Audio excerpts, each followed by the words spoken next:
Terima kasih. Nama saya Grace, tadi sudah disampaikan. Saya punya satu suami, Grace. Saya punya 2 anak, Kesia dan Samuel. Dan saya punya 2 cucu, Miel dan Elion. Ibu Melinda ini sebenarnya adalah guru saya. Jadi waktu tadi beliau sharing mengenai KKR di Larantuka, disitulah saya belajar lobbying bersama dengan beliau. Pulang dari Larantuka kami dapat tugas untuk ke Pulau Seram. Saya langsung mengajukan diri untuk menjadi lobbying karena sudah belajar di Larantuka. Saya langsung bilang ke Coach Iren, saya yang urus semua perizinannya. Kalian langsung aja masuk ke sekolah-sekolah, langsung aja ngajar. Saya yang akan ketemu bupati, saya yang akan bawa suratnya, saya yang akan lobby semuanya sampai saya dapatkan suratnya. Kalau ngomong gampang Bapak Ibu, tapi ternyata prakteknya seperti yang beliau terangkan tadi, ada persiapan-persiapan yang harus kita lakukan. Surat saya sudah persiapkan semuanya. Dengan PD saya hari itu semua tim sudah berangkat ke sekolah, saya berangkat ke kantor bupati, ketemu bupati. Bupatinya nanya gini, Ibu dari yayasan mana? Saya terangkan dari Yayasan Bahtera Berkat Bangsa. Ibu di situ sebagai apa? Nah, saya ini kan cuma volunteer ya.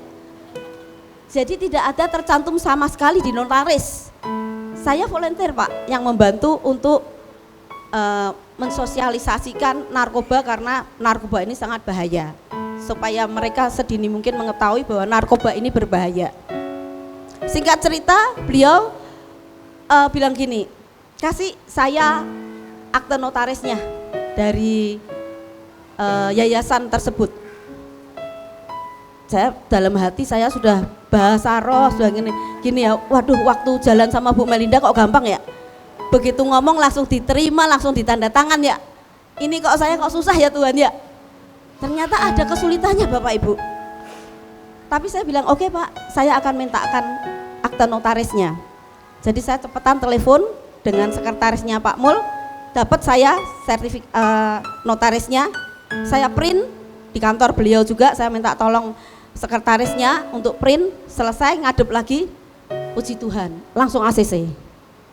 Nah itu kenapa? Karena favor. Karena saya percaya setiap kita anak-anak Tuhan, yang penting adalah kita berani. Yang penting apa? Berani. Bapak Ibu pulang dari sini, jadilah lobbying. Harus berani mengajukan diri, nggak apa-apa, pasti Tuhan tolong, pasti Tuhan bantu. Ya, kalau Ibu Melinda ini sudah benar-benar pinter lobbyingnya. Kalau saya lebih banyak mengandalkan Grace, seperti nama saya lebih banyak mengandalkan anugerah Tuhan. Tapi tetap semua step-step yang sudah diajarkan tadi harus kita lewati, harus kita pelajari dan harus kita lakukan. Ya, next. Pemahaman tentang lobbying sebenarnya sama ya, definisinya tadi sama seperti yang Ibu Mel katakan, yaitu menggunakan pengaruh untuk mencapai tujuan. Menggunakan pengaruh Bapak Ibu. Kita ini sekarang adalah semua adalah raja-rajanya Tuhan. Mau Bapak Ibu panggilannya mempelai, mau panggilannya pilar, mau panggilannya raja, panggilan tentara. Tapi kita adalah raja-raja Tuhan yang Tuhan tanam di dunia ini untuk kita sama-sama jalan bersama dengan Tuhan, untuk memenangkan kota demi kota, untuk memenangkan negara demi negara. Tujuannya untuk mempengaruhi seseorang untuk mencapai tujuannya, mempengaruhi orang untuk mencapai tujuan. Contohnya Esther mempengaruhi Raja Ahasiweros untuk mencapai tujuannya dia, yaitu menyelamatkan bangsanya. Karena hari itu kan bangsanya mau dimusnahkan. Jadi Esther menghadap Tuhan, mempengaruhi Raja Ahasiweros, sehingga Raja Ahasiweros berubah pikiran dan dia bilang, bikin lagi aja surat untuk menggagalkan rencana Haman. Bikin surat untuk mencapai tujuan. Tujuan yang apa? Tujuan yang mulia, tujuan yang Tuhan tanamkan. Itu definisi dari lobbying ya. Jadi memang lobbying ini kita harus lakukan dan harus kita hidupi. Lobbying ini memang nggak ada strateginya Bapak Ibu, karena kita ketemu orang itu kita nggak tahu moodnya dia apa, karakternya dia apa, kita bisa pelajari. Tapi hari itu moodnya apa, hanya Roh Kudus yang tahu, yang bisa membocorkan ke kita. Seperti kesaksian-kesaksian Ibu Melinda tadi. Ya, nah, tujuan kita adalah untuk mempengaruhi, untuk mencapai tujuan. Saya waktu itu mendengarkan kesaksian dari Pak Joshua, menantu saya. Dia pergi ke Burundi, ya, ketemu dengan presiden. Dalam sekejap, Bapak Ibu, waktu menghadap presiden tidak boleh ada kata-katanya, itu nggak boleh terjeda gitu ya. Kalau menghadap presiden itu kalimatnya harus tersusun rapi, kata-katanya nggak boleh terjeda. Dan ujungnya presiden itu bilang ke Pak Joshua, tahun depan kamu ngadain KKR di Burundi. Nah, ini lobbying tingkat tinggi, lobbying sampai ke negara-negara, bertemu dengan presiden, dan presiden memberi mandat untuk mengadakan KKR. Ini masuk lobbyingnya, berarti goal. Ya, seperti semua yang tadi di-sharingkan, lobbyingnya goal kan, beberapa lobbying sehingga KKR itu bisa dibuat, KKR itu bisa jadi, seperti itu. Nah, next, belum ya. Terus tujuan utama menggerakkan hati orang atau pemimpin, donatur, pemusik, apapun untuk mendukung pekerjaan Tuhan. Kenapa kita harus melakukan lobbying Bapak Ibu? Karena kita nggak bisa kita kerjakan sendiri semua, itu nggak bisa. Kalau kita bisa kerjakan sendiri, kita nggak perlu lobbying. Tapi kita nggak bisa kerjakan sendiri. Bagian kita mungkin pembicara, ya persiapkan khotbah. Tapi kami perlu pemusik untuk mengangkat penyembahan. Kami perlu juga kalian untuk mendengarkan. Kami perlu bagian konsumsi untuk memberikan makan. Perlu bagian transport untuk mengantar saudara sampai ke sini. Jadi kita perlu melakukan lobbying. Kenapa? Karena kita nggak bisa melakukan semuanya dari diri kita sendiri, nggak bisa. Kita harus bergandengan tangan untuk melakukan semuanya. Apakah itu kita lobbying ke pemimpin, lobbying ke anak kita, seperti cerita dari Bu Melinda kesaksian tadi, lobbying ke staf kita, lobbying ke pabrik-pabrik, lobbying ke toko, lobbying ke konglomerat, semuanya itu harus kita kerjakan, harus kita lakukan. Nah, hidup kita harus ngalir dan menjadi seorang pelobi. Saya itu melihat sebenarnya yang banyak melakukan lobbying dalam keluarga kami itu adalah suami saya. Suami saya itu kalau saya janjian makan, kantor beliau itu di Gedung Tengah, kantor saya itu di Mimamat, minimarket itu kantor saya, setengah jam Bapak Ibu. Beliau turun dari IT, turun dari Gedung Tengah, jalan sampai ke Mimamat kira-kira berapa menit? Harusnya berapa menit? 2 menit cukup ya, 2-3 menit cukup ya. Tapi biasanya beliau sampai ke kantor saya itu kalau janjian makan siang gitu ya, saya mesti ingetin setengah 12. Pasti sampainya ke kantor saya itu jam 12. Kenapa Bapak Ibu? Dia kalau jalan ya, turun di tangga ketemu orang disapa, bener? Nanti dia ketemu sampai di tempat parkir, ketemu orang sharing. Nanti dia baru nyebrang ketemu satpam, dia ngobrol sama satpam. Maka sampailah di tempat kami, di tempat saya 30 menit. Padahal itu harusnya 3 menit. Tapi sampai di tempat saya bisa 30 menit. Lobbying, dia lobbying semua orang Mahanaim. Semua orang main kenal dia. CS-nya kenal, satpamnya kenal, dia nggak pilih-pilih. Lobbyingnya nggak pilih-pilih ke pemimpin aja, enggak. Semua disapa. CS disapa, satpam disapa, semua yang papasan ketemu pasti disapa. Saya sebut dia apa? Persekutuan di mana-mana. Jadi saya mesti kasih waktu, dia sering persekutuan di mana-mana. Ya.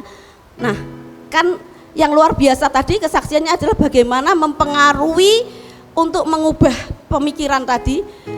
Pak Joshua bisa mempengaruhi untuk mengubah pikiran. Saya bilang dalam hati saya gini ya, wih luar biasa ya. berkata-kata tanpa jeda itu susah loh. Berkata-kata tanpa jeda sama sekali nggak boleh, nggak boleh, harus lancar terus ngomong. Itu harus punya skill. Dalam bahasa Inggris lagi, bukan bahasa Indonesia. Ya, saya punya kesaksian dari Pak Wong juga. Pada waktu itu kami ini diutus pergi ke bangsa-bangsa dan beliau dapat pergi ke Tonga. Dan Tonga itu negara mana nggak tahu. Dia hanya message dari Tuhan hanya begini, engkau bawalah 2 tabut, 1 tabutnya besar, 1 tabutnya kecil. Tabut besar nanti kamu serahkan ke raja.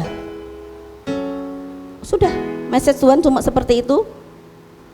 Dan visinya adalah mengadakan arak-arakan di negara tersebut. Ya, Pak Wong dalam hati gini, saya ini siapa gitu ya, pergi ke negara, ketemu dengan rajanya, mau kasih hadiah ke rajanya, gimana caranya bisa ketemu ya? Berdoa, dan sangat sulit sekali perjalanannya, itu banyak sekali hambatannya. Ketika itu dia sampai di Australia harus ngurus visa untuk ke Tonga. Visanya nggak keluar Bapak Ibu, sampai detik hari H mau berangkat sudah kurang 10 menit visanya baru keluar. Tapi visanya keluar kan di iPad, di HP, harus di print kan visanya untuk dicop. Bagian visanya gini, ini bagaimana saya cop HP kamu, saya copnya kemana ini? Tapi Bapak Ibu, Tuhan itu Tuhan yang besar, dia itu yang memperlengkapi semuanya.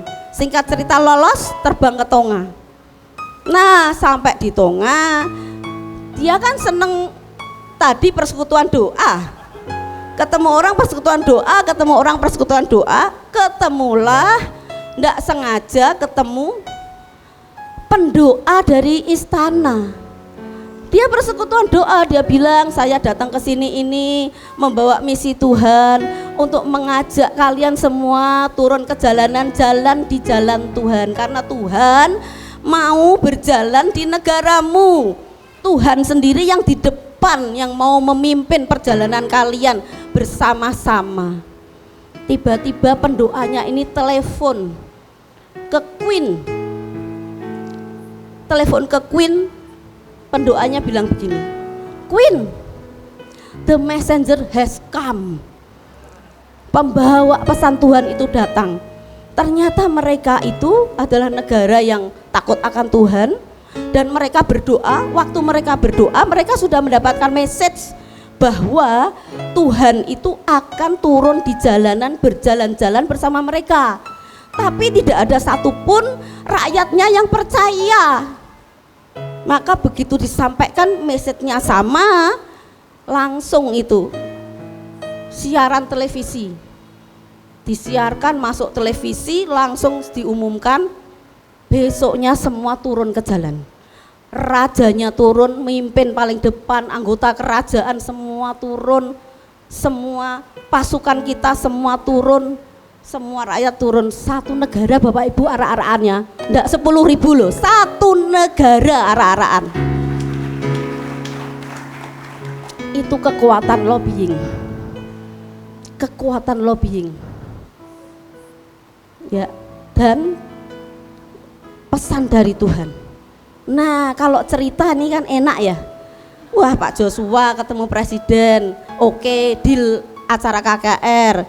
Pak Wong, dari zero to hero, ya kan? Dari siapa enggak dikenal, tiba-tiba terkenal. Kalau cerita orang lain enak, tapi kita tuh harus bisa cerita diri kita sendiri. Ya, harus bisa cerita masing-masing pengalaman lobbying, jalan bersama Tuhan, membawa orang-orang untuk masuk lobbying bersama dengan Tuhan. Saya punya pengalaman ke negara Gabon.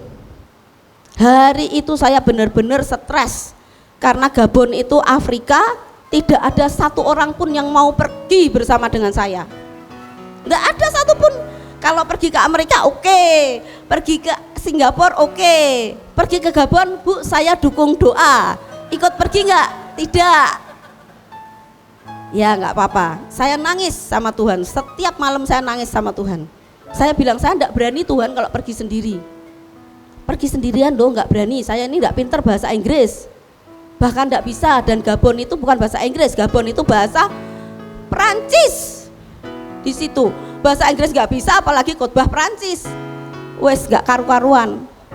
Jadi saya berdoa, saya minta Tuhan satu orang menemani saya. Tiba-tiba hari terakhir saya sudah bilang, hari Jumat malam itu saya doa, saya bilang gini, Tuhan kalau nggak ada temen yang mau berangkat, ini negara mau besok Sabtu mau tak kembalikan. Saya enggak maulah kalau berangkat sendiri, saya takut.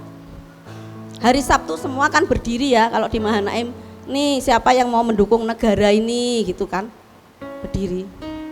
Ada satu ibu-ibu, bapak ibu yang datang ke saya, cuma satu datang, dia pegang tangan saya dan bilang gini, Bu saya mau pergi ke Gabon bersama ibu. Wah langsung tak peluk, itu jawaban doa, langsung saya peluk. Langsung ayo kita isi cawan doa, kita lakukan semua yang Tuhan mau, kita doa, kita berangkat ke Gabon. Bapak ibu sampai di pesawat Tuhan itu bilang gini, nak lepaskan 2 anak panah. Biasanya 1 kali Tuhan, enggak 2, kali ini 2. Oke Tuhan, 2 anak panah, lepaskan 2 anak panah. Begitu mendarat bapak ibu dicekal. Kenapa? Masuk Afrika itu harus yellow fever, harus suntik yellow fever. Saya sudah suntik, ternyata teman saya yang berangkat ini suntiknya barusan 3 hari sebelum berangkat baru suntik. Itu nggak boleh, harus 1 bulan. Jadi mau disuntik ulang di sana. Tapi kan saya pikir kok aneh ya, orang sudah suntik kok disuntik ulang, lah gunanya apa? Nggak mau kita ngotot. Terus kita ingat kan, anak panah pertamanya Tuhan bekerja, Tuhan bekerja. Nah ada putra daerah sana, saya minta tolong kamu ngomongin bahasa Perancis, karena kita ngomong Inggris mereka tuh jawabnya Perancis, jadi nggak nyambung, nggak mau jawab bahasa Inggris. Akhirnya ada yang bisa bahasa Inggris Perancis, dia terjemahin, akhirnya lolos. Oke masuk, sudah lolos masuk. Begitu imigrasi bapak ibu, begitu imigrasi saya ditanya, saya tuh bisa gini, padahal sudah janjian nih kita ke sana ini kan nggak mungkin terang-terangan bilang evangelis gitu ya. Saya bisa kepleset. Waktu ditanya, ibu kesini ngapain? Oh saya evangelis. Polisinya langsung keluar, langsung lihat atas bawah. Evangelis katanya, itu negara muslim bapak ibu. Teman saya yang di belakang ditanya, sudah terlanjur saya bilang evangelis, dia juga bilang evangelis sekalian. Ya dua-duanya evangelis, coba bayangin. Langsung ditanya polisinya, yang mengundang Anda siapa? Oh saya kasih nomor teleponnya kan. Walaupun orang tersebut saya telepon dari Indonesia nggak pernah diangkat saya telepon dari Indonesia. Saya email, saya sampaikan saya mau ke negara itu, tapi di telepon nggak pernah diangkat. Saya kasihlah nomor teleponnya, saya Divine koneksinya cuma punya 1, cuma itu. Terus saya bilang, boleh nggak saya yang telepon? Oh tidak boleh. Jadi polisinya yang telepon. Polisinya telepon siang jam 3, saya ingat. Orangnya di telepon kayaknya ketakutan karena di telepon polisi, langsung bilang ya saya jemput. Saya langsung bilang yes, Divine Connection datang jemput kita. Langsung begitu dia datang, dia bilang, marah-marah dia, evangelis lu enak aja masuk negara muslim lu bilang evangelis, lain kali kalau masuk bilang teacher, jangan bilang evangelis. Siap gitu kan ya. Terus langsung gini, evangelis kan langsung ngajar katanya, ini ada anak sekolah minggu, kamu langsung ngajar, karena saya mau nengok mertua saya masuk rumah sakit, kamu yang gantiin ngajar, anak-anak sekolah minggu kamu ajar. Siap ya kan. Bapak ibu yang ajaib, Tuhan itu sudah memberikan message terlebih dahulu. Message-nya apa? Waktu mereka kumpul doa, Tuhan itu bilang jelas, nanti aku akan utus pesanku lewat 2 wanita dari luar negeri yang datang ke negaramu. Lah kita ini berangkat memang 2 wanita, nggak bawa cowok, nggak bawa anak, nggak bawa siapa-siapa, 2 cewek datang dan masuk. Jadi begitu mereka ingat ada message Tuhan itu, apa yang kita mau sampaikan, wah langsung digelar, udah kita kayak raja. Ibu mau kan mana? Dibuka petanya, pemetaan saya begini-begini, saya mau ke sini, tinggal tunjuk tak? Karena dia sudah istilahnya sudah pewahyuan dari Tuhan, cocok. Jadi sudah langsung dikerjakan. Nah itu Bapak Ibu, kita harus selalu jalan dengan Tuhan. Kita harus jalan dengan Tuhan. Ya, enggak sampai itu di Gabon itu saya ketemu dengan mereka, saya ngajar. Karena saya enggak punya keahlian, saya itu menyadari. Saya cuma membawa pesan, saya bilang ke pemimpinnya mereka, bawalah saya ke tengah kota. Kenapa? Karena pemimpin saya bilang, kalau saya pukul mesbah iblis di negara ini dengan tepat, Tuhan kasih tanda halilintar atau hujan atau guruh. Dibawa Bapak Ibu, saya yang deg-degan, nak enggak terjadi apa-apa. Apa yang terjadi enggak tahu, ini di Afrika. Tapi saya nekat, modal saya cuman percaya sama Tuhan dan sama pemimpin. Dibawalah saya ke tengah kota. Tuhan, ini mesbah yang harus dipukul yang mana? Ini sudah doa nih, sudah deklarasi di tengah kota. Tiba-tiba Tuhan kasih lihat satu pohon besar, ada tubuhnya juga. Situ ya Tuhan. Ya nak, udah saya datang ke situ. Saya kerjain nggak pakai mereka, tim kita aja, berdua aja. Saya puter 12 kali, Tuhan suruh keliling 12 kali, kerjakan, pukul nak 12 kali. Pukul, begitu sudah pukul selesai saya balik kan, balik ke pasukan yang lagi ngumpul di tengah kota itu karena deket.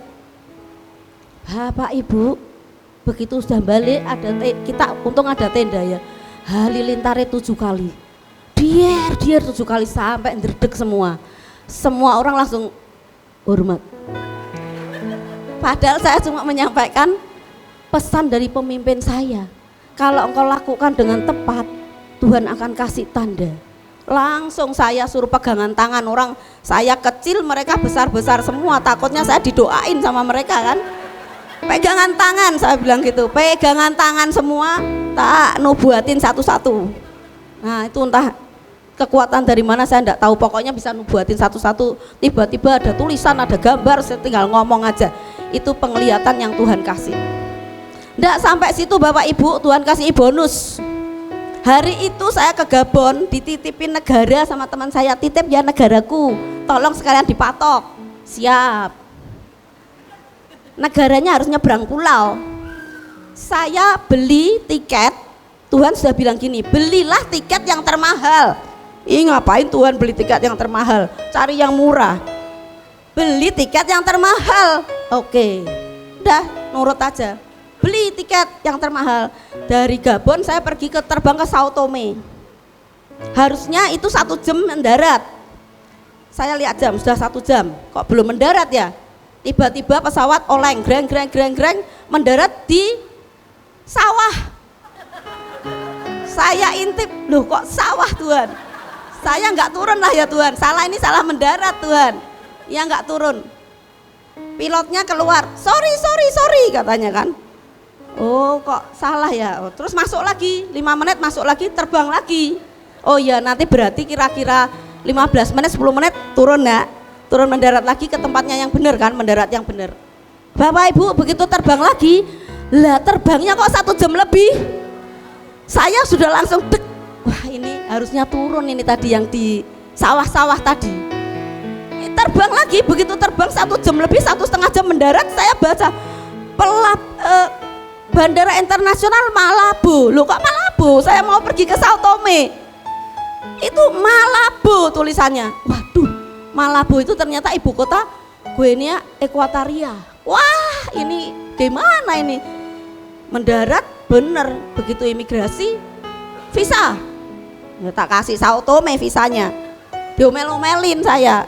Terus akhirnya saya bilang, boleh nggak saya ketemu direkturnya dari penerbangan si BGG, kebetulan ada kantornya di bandara itu ada, makanya Tuhan bilang beli yang termahal itu loh, supaya ketemu sama direkturnya. Jadi ketemulah sama direkturnya. Saya bilang saya ini evangelis dari Indonesia, saya pergi ke Gabon, tiket saya ini, tiket saya dari Gabon ke Sao Tome ini, tiket Sao Tome kembali ke Gabon ini, tiket Gabon kembali ke Indonesia ini. Nah, percaya kan dia, karena tak jembrengi semua tiketnya. Lah ngomong bahasa Inggris susah, lebih baik dijembrengin tiketnya kan, dia paham, kalau enggak kan susah. Akhirnya singkat cerita diganti penerbangannya. Oke, saya terbangkan ibu ke Sao Tome. Cuma masalah, ibu harus menginap di sini 1 malam, harus 2 hari di sini. Itu jam 1 pagi. Saya langsung telepon markas. Telepon markas itu yang nyaut Pak Daniel Ferry, hebat, jam 1 pagi jawab. Jawab apa Bapak Ibu? Dikasih pemetaan saya. Dikasih pemetaannya Malabo, katanya. Lah kamu sudah terlanjur sampai Malabo 2 hari tadi di sana? Iya, kerjain ini katanya. Siap, dikerjain. Tapi saya di sana Bapak Ibu dijamu karena kesalahan dari penerbangan. Jadi makan pagi, siang, malam, mobil dikasih free semua. Dan diterbangkan kembali ke Sao Tome juga. Akhirnya balik ke Gabon, bangun pasukan. Bapak Ibu, perjalanan saya pertama kali ke bangsa-bangsa, bangun pasukan buat saya ini yang tidak terlupakan. Saya itu kan nggak pintar bahasa Inggris, daripada pelajaran bahasa Inggrisnya saya baca, saya lihat mimik mukanya penerjemah Perancisnya nggak mudeng kayaknya, nggak mudeng karena saya bacanya bahasa Inggrisnya mungkin salah, bahasa Inggris Jawa, jadi dia nggak mudeng. Saya cuma langsung gini, Pak, maaf ya Pak, saya tunjukkan sudah saya stabilo itu contekan khotbah, baca Pak, baca, saya tunjuk. Paham Pak, mengerti, understand, sampaikan, saya bilang gitu. Kayak gitu loh, kayak gitu itu dipakai Tuhan. Maka Bapak Ibu semua ini raja-raja Tuhan, ojo takut. Jangan takut melangkah, lobbying semuanya. Sampai di Gabon itu, sampai orang Gabon bilang gini sama saya, Ibu tinggal di sini saya kasih rumah. Ah, enggak mau saya. Iya, dikasih rumah, dikasih, lihat itu rumahnya Bu, saya punya rumah 3. Ibu tinggal sini, 1 rumah itu buat Ibu. Enggak mau, saya mau pilih balik. Iya. Tapi Bapak Ibu, yang membuat saya paling bahagia adalah ada 1 warga negara Gabon yang hari ini jadi penginjil. Karena dia lihat apa? Ini ibu bodohnya kayak gini kok bisa jadi penginjil. Loh saya ini, lihat coba Bapak Ibu, panah enggak kalian ngalami khotbah loh. Ini tolong dibaca ya. Nah, dibaca. Terus tolong diterangkan. Apaan ada? Ya baru saya ini yang kayak gitu. Enggak pernah ada itu. Tapi itu loh, lobbying, jalan sama Tuhan. Apa sih kelemahan kita menjadi kemuliaan buat hidup kita. Jadi jangan pernah takut Bapak Ibu. Saya bodoh seperti ini, itu dipakai Tuhan luar biasa. Apalagi Bapak Ibu, enggak ada loh. Menurut saya semua di sini tuh enggak ada yang sebodoh saya soal bahasa Inggris ya. Coba berani enggak Bapak Ibu khotbah itu suruh baca sendiri, suruh terangin sendiri. Tapi itu 1 kota selamat loh, dan lahir 1 penginjil. Itu artinya lobbying saya terhadap negara itu sukses, mengalami kemenangan. Next. Nah, kepada siapa kita melobi? Sama ya, tadi sebenarnya sudah diterangkan Bu Mel, semuanya samalah, ke gubernur, bupati, tentara, polisi, pemusik, pengusaha sama. Terus penting melibatkan mereka dalam pekerjaan Tuhan. Nah, ini sebenarnya bagaimana menarik mereka untuk bisa juga, ayo kamu jalan sama Tuhan. Ayo kamu jalan sama Tuhan. Nah, seperti ini kita ngajarkan, ayo kalian semua jalan sama Tuhan, sehingga kalian semua akan punya kesaksian pribadi sama Tuhan. Jalan sama Tuhan. Hari ini kita semua sedang diberi tugas oleh Ibu untuk melakukan lobbying ke negara-negara. Semua, kita 70 negara kita akan datang. Kita melakukan lobbying ke negara-negara. Dan kita benar-benar minta pertolongan Tuhan, terbuka semuanya dan benar-benar kita bisa mengalami kemenangan demi kemenangan bersama dengan Tuhan. Next,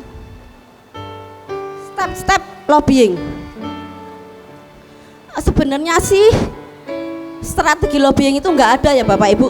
Seperti yang Bu Mel tadi katakan, mau engkau melankolis, mau engkau sanguin, mau engkau plekmatik, mau engkau apalagi plekmatik, melankolis, itu bisa aja, lakuin aja. Yang penting apa? Lakuin aja. Nggak bisa, lakuin. Hari ini sebenarnya saya tuh juga nggak bisa khotbah loh. Kemarin saya tuh batuk-batuk. Kalau saya ngomong 5 menit, batuknya ngekel-ngekel. Tapi Joshua tuh nggak mau. Saya sudah bilang, Jos bisa nggak ganti pembicara? Karena saya batuk, nggak bisa tidur. Ngomong 5 menit batuk-batuk, nggak bisa ngomong. Nanti saya kalau lagi khotbah sampaikan batuk-batuk bagaimana? Tetap aja dia enggak. Gimana Jos? Enggak katanya. Ya udah, mau nggak mau saya pray. Jadi doa imannya, sembuh Bu, sembuh. Nggak pakai batuk. Ternyata nggak batuk ya. Walaupun suaranya serak ya, suaranya saya hilang, tapi nggak batuk. Ya. Jadi step-step lobbying kita belajar dari Ratu Esther. Pertama kali kita memang harus cari hati Tuhan. Ya, mau ke negara manapun, mau mengadakan KKR dimanapun, carilah hati Tuhan. Secara spesial cari hati Tuhan. Cari hati Tuhan, negara itu Tuhan, di negara itu Tuhan mau apa, di KKR Tuhan mau apa.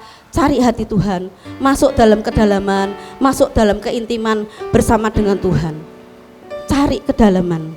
Ratu Esther ketika tahu ada masalah, maka dia mengumumkan, oke, saya akan menghadap raja dengan segala konsekuensinya, tapi tolong kalian semua ikut puasa, benar? Semua yang di luar bangsa Yahudi berpuasa, saya dan dayang-dayang saya semua juga berpuasa. Cari hadirat Tuhan, cari perkenanan Tuhan. Ketika perkenanan Tuhan, ketika hadirat Tuhan itu sudah masuk memenuhi hidup kita, maka kita mulai melangkah.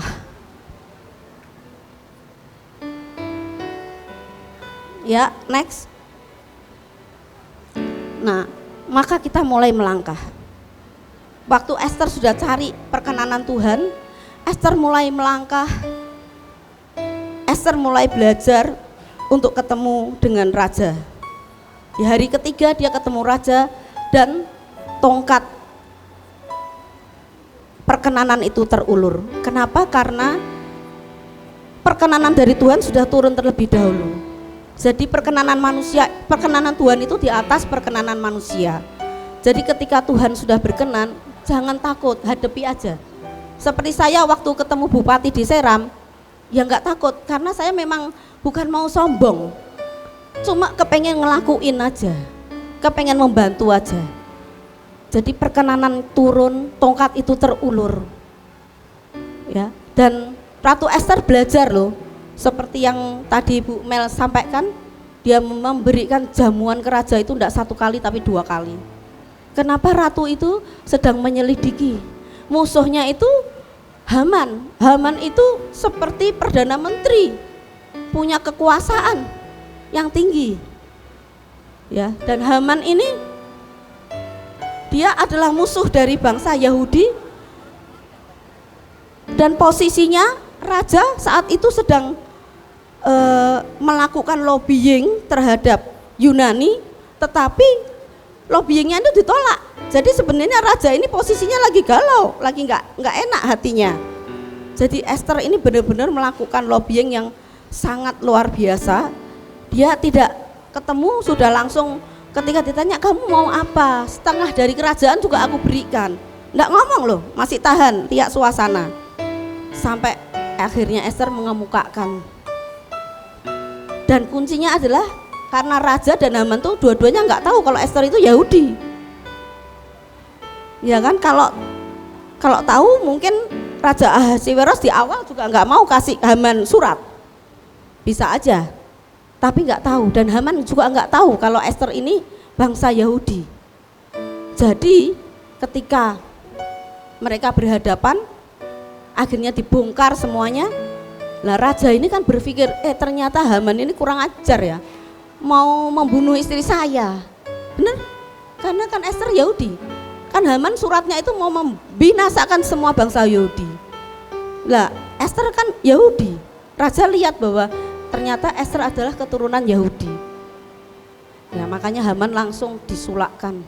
Karena apa? Ini kurang ajar ini. Bukan hanya mau menggagai istriku, tapi dia mau membunuh istriku. Akhirnya Esther mengalami kemenangan. Next.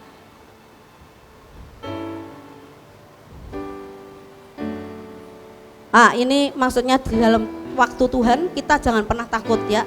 Saya sengaja gambarnya kasih mengapa kamu takut, kamu yang kurang percaya. Jadi dalam kita melakukan lobbying, dalam melakukan apapun jangan pernah kita takut. Jangan pernah takut. Kalau salah pun enggak apa-apa Bapak Ibu, ternyata Tuhan bisa membenarkan. Tuhan bisa membelokkan dan bisa membenarkan. Yang penting kita harus belajar berani melangkah, melakukan apa yang Tuhan suruh untuk kita lakukan.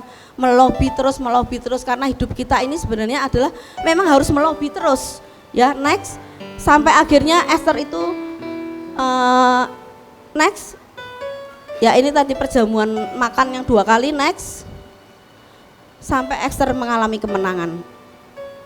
Sampai Esther bisa menyelamatkan semua bangsa Yahudi, mengalami kemenangan bersama dengan Tuhan. Ya Bapak Ibu, saya mau kasih PR sekarang, next. Ada PR-nya atau ya? Lobbying ada PR-nya ya. PR-nya kecil aja, 1 mulai di sekelilingmu. Bapak Ibu, saya melakukan lobbying itu. Waktu itu kami tinggal di Harapan Indah rumah. Terus karena di Mahanaim itu Harapan Indah Mahanaim itu 1 jam jauh. Jadi kami pengen pindah rumah ke Kemang Pratama supaya deket. Kalau Kemang Pratama ke Mahanaim itu 5 menit. Tapi Tuhan bilang apa? Kamu sudah melakukan apa di Harapan Indah? Kok mau pindah? Lobbying Bapak Ibu. Kita lakukan untuk memenangkan. Lobbying itu kita lakukan untuk apa sih? Untuk mensejahterakan kota kita, untuk memenangkan satu kota, untuk membuat orang di sekitar kita tidak ada yang miskin, untuk menahan semua bencana. Itu kita lakukan. Ya, waktu mau pindah Harapan Indah itu apa yang harus kita lakukan? Tuhan suruh apa? Door to door Bapak Ibu, gereja-gereja di Harapan Indah kami datangin satu-satu. Tuhan bilang gini, kalau mereka belum bersatu di Harapan Indah, kamu nggak mungkin bisa pindah ke Kemang Pratama. 1 tahun Bapak Ibu kita door to door masuk gereja demi gereja. Sampai endingnya mereka semua sepakat setiap 1 bulan 1 kali jam 5 pagi mereka kumpul seluruh pendeta praise and worship doa bersama-sama. Itulah tandanya begitu itu sudah terjadi. Tuhan, jadi pasukanmu Tuhan di Harapan Indah. Saya pindah ya Tuhan, pindah ke Kemang Pratama. Itu PR. Jadi sekarang saya mau kasih PR ke Bapak Ibu. Tanya ke Tuhan, apa yang Bapak Ibu harus lakukan di sekeliling Anda? Gampang kan? Di sekeliling Anda, engkau bisa jangkau dengan jalan kaki. Di tetangga Anda, engkau bisa jalan kaki. Kami sama tetangga kami ini rukun. Depan saya kenal baik, samping kanan kenal baik, kiri kenal baik. Ya, jangan kita pelayanan jauh-jauh, pelayanan sampai ke bangsa-bangsa, tetapi di tetangga kita nggak kenal. Di tetangga kita acuh sama tetangga kita. Jangan. Mulailah dari Yerusalem. Mulai dari Yerusalemmu, dari keluargamu. Engkau lobbying, engkau bersikap lobbying setiap hari kepada keluargamu. Lobbying itu tetangga kamu. Dari Yerusalem sampai Yudea, sampai Samaria, dan sampai ke ujung bumi. Dan 1 ayat Bapak Ibu yang harusnya di awal saya tadi kelupaan, yaitu coba yang nomor 1.